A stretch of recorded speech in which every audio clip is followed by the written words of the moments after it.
하나님의 말씀은 사도행전 1장 8절에서 11절까지 말씀입니다.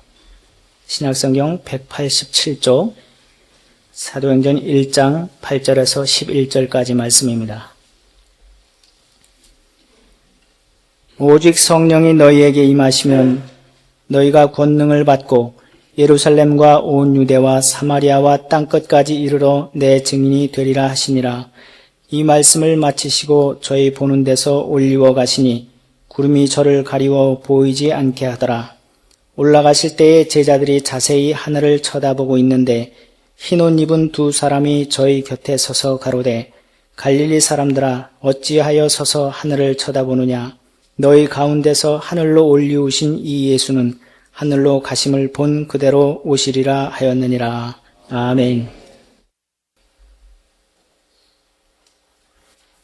제자들에게 땅끝의 사람이 되라는 최후의 명령을 남기신 주님께서 드디어 하늘로 승천하시기 시작하셨습니다. 예수님의 영이 하늘에 오르신 것이 아니었습니다. 만약 예수님의 영이 승천하셨더라면 제자들은 그 사실을 인지조차 하지 못했을 것입니다. 예수님께서는 제자들이 볼 수 있는 육체를 지니신 채로 제자들의 눈앞에서 하늘로 승천하셨습니다. 경탄과 경의 속에서 제자들의 온 시선이 승천하시는 주님께 집중되고 있습니다. 예수님의 승천은 부활과 더불어서 이 세상 그 어떤 인간도 흉내낼 수 없는 이 땅에 오셨던 예수님께서 성자 하나님이심을 온 세상에 확인시켜주는 확고한 증거였습니다. 마침내 주님의 모습이 구름에 가리워서 더 이상 보이지 않게 되었습니다. 그럼에도 제자들은 방금 목격한 그 신비롭고도 황홀한 광경에 사로잡혀 계속 하늘만 쳐다보고 있었습니다. 그때 천사들이 제자들에게 이렇게 말을 했습니다. 갈릴리 사람들아 어찌하여 서서 하늘을 쳐다보느냐. 너희 가운데서 하늘로 올리우신 이 예수는 하늘로 가심을 본 그대로 오시리라 하였느니라. 천사들은 제자들을 주님의 제자들이여 혹은 사도들이여 하고 부르지 않았습니다. 천사들은 제자들을 갈릴리 사람들아 하고 불렀습니다. 성경에는 주님께서 잡히시던 날 밤에 대제사장 집들에서 사람들이 베드로를 가리켜서 너도 갈릴리 사람이다 라고 말한 것처럼 사람이 사람을 갈릴리 사람이라고 불렀던 곳이 몇 군데 있습니다. 그러나 하나님을 대신한 천사들이 주님의 제자를 가리켜서 갈릴리 사람이라고 호칭한 곳은 본문이 유일합니다. 더욱이 성경에서 사람이 사람을 갈릴리 사람이라고 부를 때 헬라말로 갈릴라이오스라고 표기되어 있습니다. 우리말로 번역하면 단순히 갈릴리인이 됩니다. 그러나 천사가 제자들을 갈릴리 사람들아라고 부를 때 헬라말로 안드레스 갈릴라이오이라고 표현이 되어 있습니다. 우리말로 번역하면 갈릴리의 사람들이란 말이 됩니다. 비단 갈릴리에서 태어나지 않았다 해도 지금 현재 갈릴리에서 거주하는 사람은 모두 갈릴리인일 수 있습니다. 그에 반해서 천사가 사용한 용어 갈릴리 사람들, 갈릴리의 사람들이란 이 용어는 갈릴리에서 태어나고 갈릴리에서 산 갈릴리 출신의 사람임을 강조하는 용어로서 이 용어 또한 신약 성경을 통틀어 본문에 단 한 번 쓰여 있습니다. 주님의 모습은 더 이상 보이지 않지만 그러나 제자들은 여전히 황홀경에 빠져서 하늘을 쳐다보고 있습니다. 바로 그 극적인 순간에 천사들은 제자들을 갈릴리의 사람들아 라고 호칭하므로 그들의 정체성을, 다시 말씀드리면 그들이 갈릴리 출신임을 새삼스럽게 일깨워 주었습니다. 그 이유가 대체 무엇이겠습니까? 지금 이 황홀한 현장을 목격하고 있는 사람들은 예수님을 배신했던 가롯 유다를 제외한 나머지 11명의 제자들입니다. 그들은 무려 3년 동안 이 땅에 오셨던 성자 하나님 예수님과 밤낮으로 함께 살았습니다. 주님께로부터 직접 가르침을 받았습니다. 주님께서 행하시는 온갖 표적과 기사를 그들의 눈으로 직접 목격했습니다. 나아가서 십자가의 고난과 부활을 직접 확인했습니다.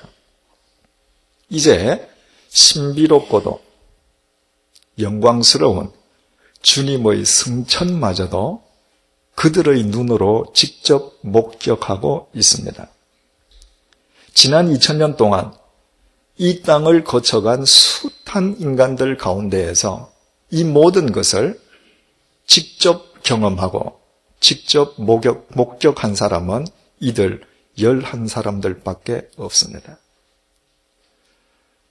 크리스찬의 평생 소원이 단 한 번만이라도 자기 눈으로 주님을 직접 뵙는 것이라면 이 모든 것을 직접 보고 경험한 이들이야말로 인류 가운데 특별히 선택받은 자들임이 분명합니다.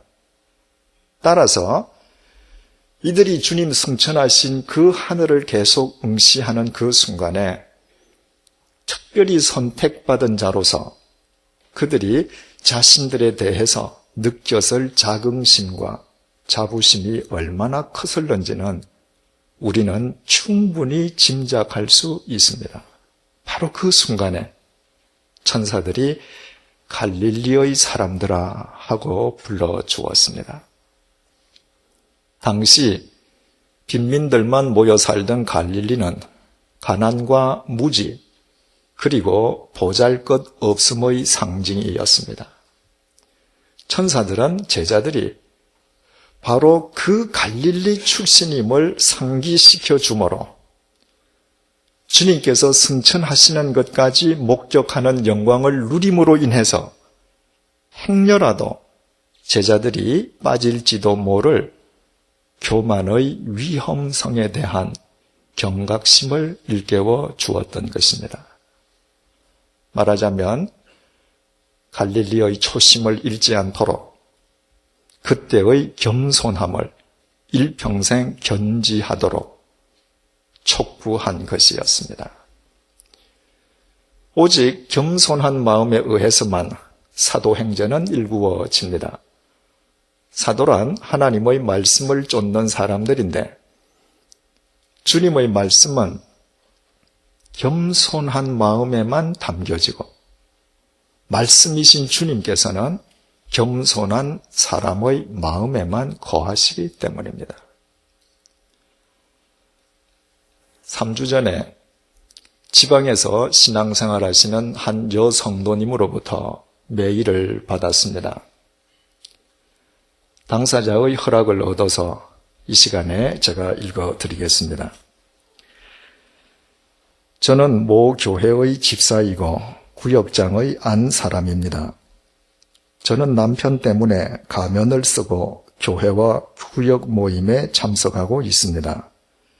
부모를 떠나 아내와 연합하라 하셨지만 남편은 아직도 정신적으로나 경제적으로나 시부모님에게 예속되어 있습니다. 부부싸움하면 싸웠다고 시부모님께 전화하고 재산도 시부모님의 명의로 관리하고 있습니다. 툭 하면 언어폭력과 육체적 폭력을 행사하기도 합니다. 아이 앞에서도 예외가 없습니다. 아이 앞에서 저를 때리고는 아이에게 엄마가 맞을 짓을 해서 맞는다고 말합니다. 사람을 가족을 사랑하는 법을 모르면서도 자신이 하는 일은 무엇이든 항상 옳다고 굳게 믿고 있습니다. 무엇보다 괴로운 것은 겉으로는 모범적인 기독교인처럼 보인다는 것입니다. 주일 성수는 말할 것도 없고 비가 오나 눈이 오나 1년 12달 새벽 기도회에도 어김없이 참석하고 있습니다. 웬만한 신앙서적은 거의 다 읽어 굉장히 박식하기도 합니다. 교인들은 어쩌면 저렇게 믿음이 좋을 수가 하며 남몰래 당하는 저의 상처와 아픔을 감히 상상조차 하지 못합니다.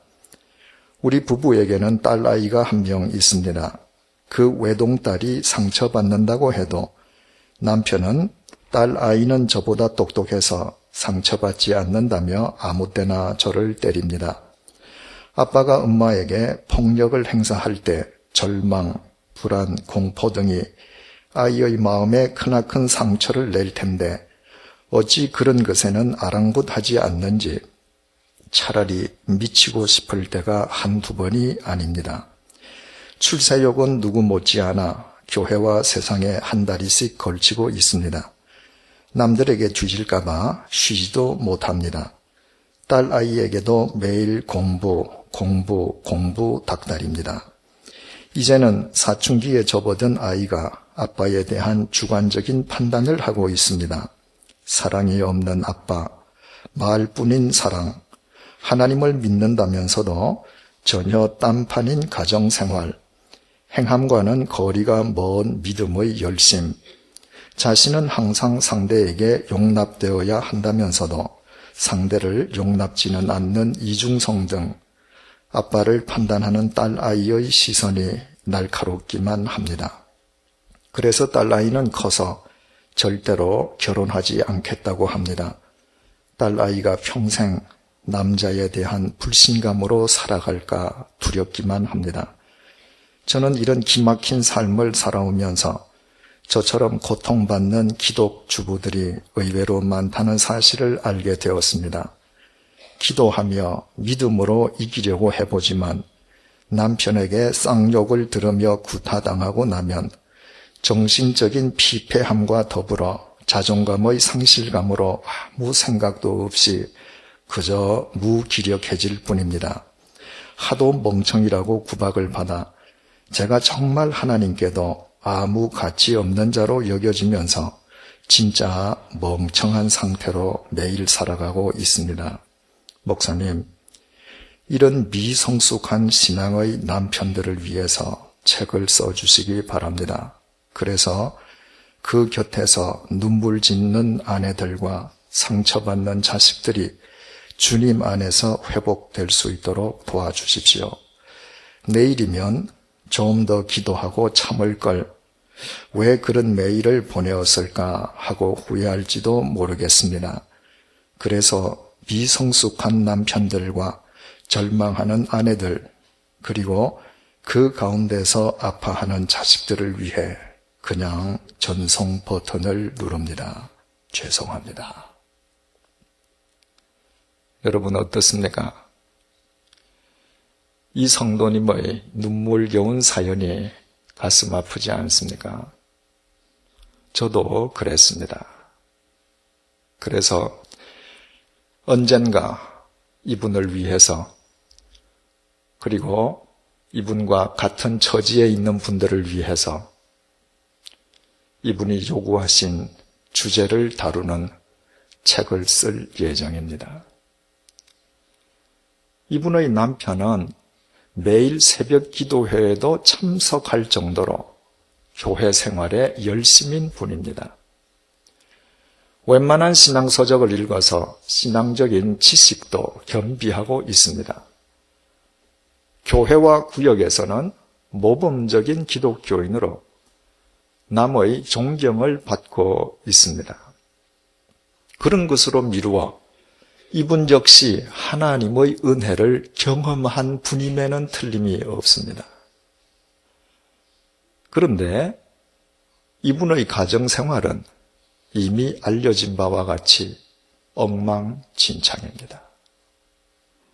왜 이분이 하나님을 믿는다면서도 이처럼 형편없는 이중적인 삶을 살겠습니까? 그 이유를 단 한 가지만 찾는다면 재론의 여지도 없이 교만입니다. 이분은 하나님의 말씀을 머릿속에만 담고 있습니다. 하나님의 말씀이 그 마음속에 담기기에는 그의 마음이 너무나 높습니다. 그 결과 그에게 하나님의 말씀은 영적 호기심과 허영심을 충족시켜주는 도구일 뿐, 그 말씀이 마음을 감동시켜 삶 속에서 육화되는 생명으로 이어지지 못하고 있습니다. 그래서 그는 높고 높은 마음을 지닌 교만하기 짝이 없는 인간입니다. 일반적으로 사람들은 교만을 어떤 특정 행동과 연관지어 생각하는 경향이 있습니다. 이를테면 말이 고분고분하지 않다든가 인사를 잘 하지 않을 경우에 교만하다고 생각을 합니다. 그리고 그 반대의 경우는 겸손한 것으로 여깁니다. 그러나 이제 방금 그 남편을 다시 한번 생각해 보십시다. 그분은 교회와 구역에서 존경받는 기독교인입니다. 그분이 예배당에서 교인들을 만날 때에 얼마나 극진하게 인사를 하겠습니까? 얼마나 예의를 갖추어서 말을 하겠습니까? 그러나 실제로 그의 삶은 전혀 딴판이었습니다. 따라서 교만 혹은 그 반대 개념인 겸손은 특정 공간에서 인간이 보여주는 특정 행동과는 전혀 무관함을 알게 됩니다. 하나님 앞에서 교만이라고 하는 것은 하나님의 말씀의 지배를 받지 않는 것을 뜻합니다. 인간이 하나님을 믿는다라고 하면서도 하나님의 말씀에 자신을 온전히 의탁하지 못하는 것은 자신이 의식하든 하지 못하든 결과적으로 하나님의 말씀보다 자기 자신을 더 크게 여기고 있음의 반증인 것입니다. 만약에 초등학생이 매사에 담임 선생님보다 자기 자신이 옳다고 고집만 부린다면 그것은 그 초등학생이 결과적으로 선생님보다 자신을 더 크게 착각하고 있음을 의미하는 것과 똑같습니다. 만약에 그 문제의 남편이 성경 말씀을 절대 순종해야 할 하나님의 말씀으로 받아들였던들 그는 그 말씀을 자기 마음속에 담고 그 말씀의 지배를 받았을 것이요. 그의 교회 생활과 가정 생활이 그토록 표리부동하지는 않았을 것입니다. 그래서 그는 교만한 사람이었습니다. 이를테면 본래 갈릴리의 사람이었던 자기 자신을 깨닫지 못했거나 망각한 사람이었습니다. 그러나 사랑하는 아내를 울리고 자식의 마음속에 깊은 상처를 준 이 교만하고도 한심한 남편은 하나님을 믿는다면서도 하나님의 말씀을 단지 영적 호기심과 허영심의 대상으로만 삼고 있는 우리 모두의 자화상이기도 합니다. 단지 정도의 차이만 있을 뿐 그와 우리 사이에 본질적인 차이는 없습니다. 우리는 하나님의 은혜를 받았습니다. 하나님의 말씀을 알고 있습니다. 그럼에도 불구하고 하나님의 말씀대로 살지는 않습니다. 그 이유가 무엇입니까? 우리가 교만하기 때문입니다. 우리 자신들이 갈릴리의 인간에 지나지 않았음을 망각했기 때문입니다. 지난 수요 성경 공부 시간을 통해서 우리가 함께 상고했던 고린도전서 4장 7절이 우리에게 이런 날카로운 질문을 던져주고 있습니다. 누가 너를 구별하였느냐? 내게 있는 것 중에 받지 아니한 것이 무엇이뇨? 내가 받았은즉 어찌하여 받지 아니한 것 같이 자랑하느냐? 대체 우리가 어떻게 하나님의 자녀로 구별되었습니까? 우리에게 그만한 자격이나 능력이 있었기 때문입니까? 전혀 그렇지 않습니다. 우리는 죄와 사망의 노예로 영적 빈곤과 영적 무지 속에 내버려진 영적으로 보잘것없는 갈릴리의 인간에 지나지 않았습니다. 그럼에도 내가 너를 구속하였고 내가 너를 지명하여 불렀나니 너는 내 것이라 선언하신 주님의 절대 주권에 의해서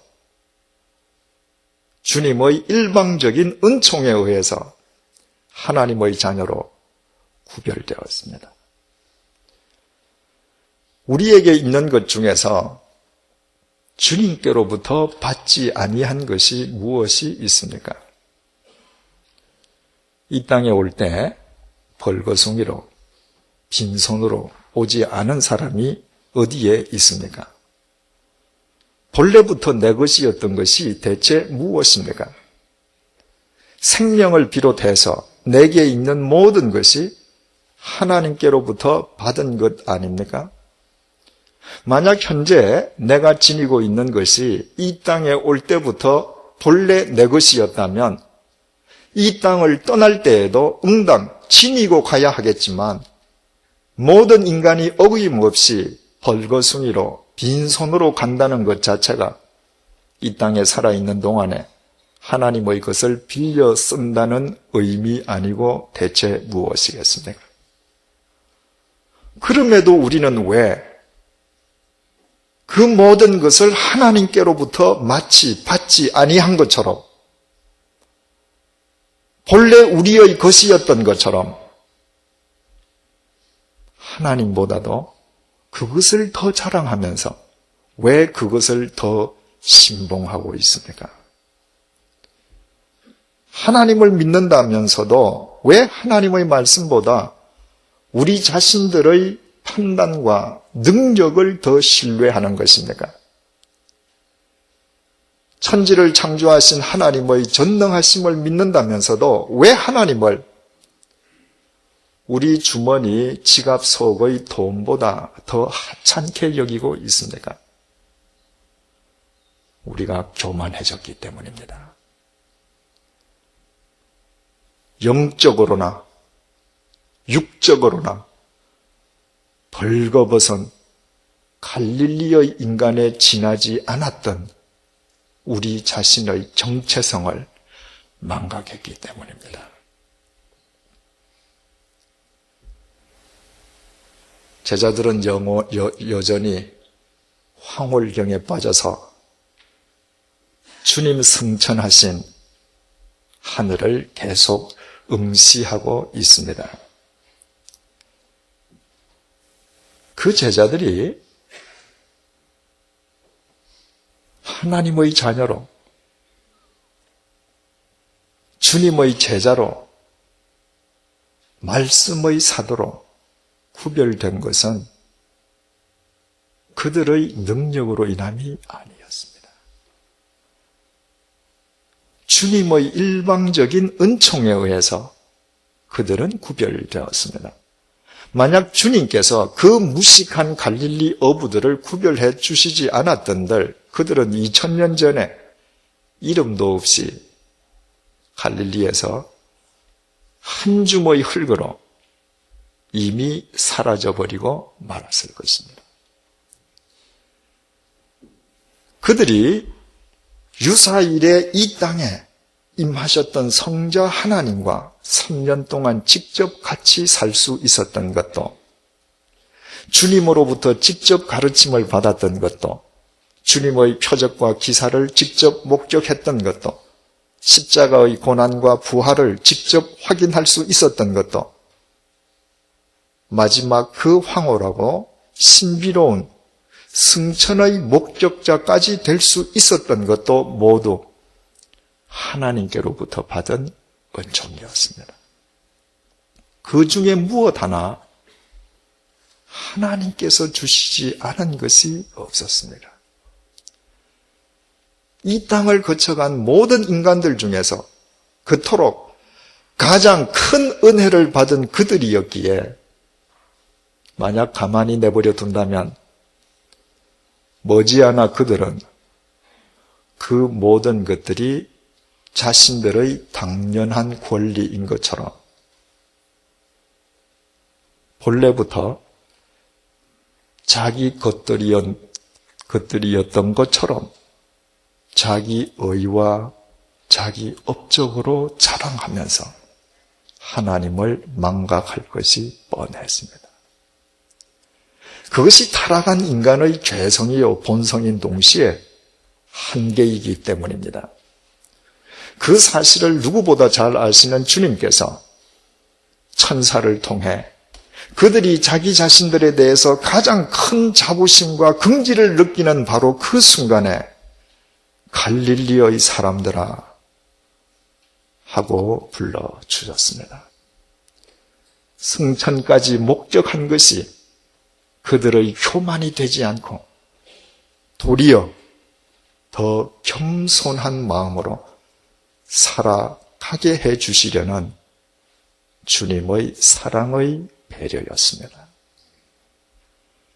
이런 관점에서 갈릴리의 사람들아 라는 주님의 부르심은 비단 제자들만을 위한 부르심이 아니라 하나님의 은혜를 받아 하나님을 믿는다면서도 하나님의 말씀대로 살지는 않는 우리의 교만함을 일깨워 주시려는 우리를 향하신 주님의 사랑의 음성이기도 합니다. 하나님 말씀보다 우리 자신들을 더 신봉하는 이 교만함을 버리지 않는 한 우리의 신앙 연륜이 아무리 길어져도 우리는 그 문제의 남편과 앞으로도 똑같은 삶을 살게 될 것입니다. 오직 하나님의 말씀을 담는 낮고 겸손한 마음만 사도행전의 시발점인 동시에 텃밭이 될 수 있습니다. 오늘은 1517년에 마틴 루터가 종교개혁의 기치를 내건 지 488년째 되는 기념주일입니다. 종교개혁이란 로마 가톨릭 교회의 교만에 대한 반발이었습니다. 로마 가톨릭은 본래 자신들이 갈릴리의 사람이었다는 사실을 망각했습니다. 로마 가톨릭 자체의 그 막강한 제도와 조직, 그리고 거기에서 비롯되는 힘을 하나님의 말씀보다 더 신봉한 것입니다. 그래서 종교개혁자들은 오직 말씀으로 돌아갈 것을 주창했습니다. 한마디로 겸손의 회복이었습니다. 겸손한 자만 자기 것이 아닌 하나님의 말씀을 마음속에 담고 그 말씀의 지배 속에 살아가기 때문임은 이미 말씀드린 바와 같습니다.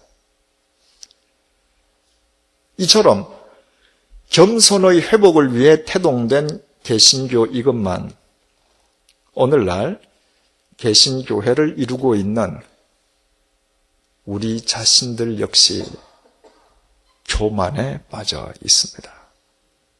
하나님의 말씀보다도 우리 자신을 하나님께서 우리에게 주신 것들을 더 신봉하고 있는 것입니다. 그래서 하나님께서는 종교주의를 맞는 이 뜻깊은 날, 천사들을 통해서 우리에게 갈릴리의 사람들아 하고 불러주고 계십니다.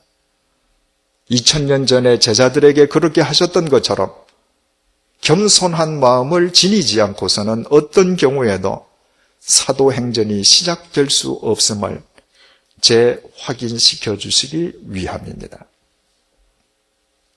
이제 우리 모두 하나님을 믿는다라고 하면서도 하나님의 말씀을 단지 영적 호기심과 허영심의 대상으로만 삼던 교만함을 벗어 던지십시다.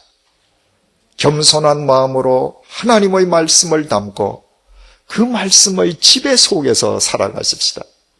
그때만 우리는 교회에서 교인을 대하는 바로 그 모습으로 아내를 사랑할 수 있습니다. 예배당 안에서 미소 짓는 그 상냥함으로 집에서 남편을 섬길 수 있습니다. 교회에서 남의 자식을 대하는 그 인자함으로 자기 자식을 그리스도 안에서 위할 수 있습니다. 교인을 대하는 친절함으로 이웃과 일터 동료들과 더불어 살아갈 수 있습니다. 개혁은 결코 인간의 깃발이나 후호에 의해 이루어지지 않습니다. 개혁은 주님을 믿는 우리 각자가 겸손한 마음을 지니는 것으로부터 시작됩니다. 겸손한 우리의 마음에 담긴 하나님의 말씀이 우리를 도구 삼아 이 세상을 새롭게 하시는 것, 바로 그것만이 참된 개혁이요 모두를 살리는 생명의 개혁입니다. 이것이 종교개혁주의를 맞는 오늘 주님께서 우리를 갈릴리의 사람들이라고 칭하시는 이유입니다. 기도하시겠습니다. 죄와 사망의 노예로 영적 무지와 빈곤의 갈릴리에 벌어져 있던 우리를 주님께서 하나님의 자녀로 구별해 주셨습니다. 빈손으로 세상에 온 우리가 지금 지닌 것 가운데 하나님께로부터 받지 않은 것이 없습니다. 그런데도 우리는 우리 자신과 우리 자신의 것을 더 신봉하는 교만에 빠져 있었습니다. 오늘 종교개혁주의를 맞아 본래 갈릴리의 사람이었던 우리의 정체성을 재확인시켜 주심을 감사합니다. 하나님 말씀 안에서 겸손을 회복할 수 있도록 성령님께서 인도해 주십시오. 그 겸손함으로 언제 어디서나 하나님의 말씀 속에서 진정한 그리스도인, 변함없는 갈릴리의 사람으로 살아가도록 도와주십시오. 그와 같은 우리의 삶을 통해 이 세상을 새롭게 하시는 하나님의 개혁, 진정한 생명의 역사가 날마다 이루어지게 역사해 주십시오. 예수님의 이름으로 기도드립니다. 아멘.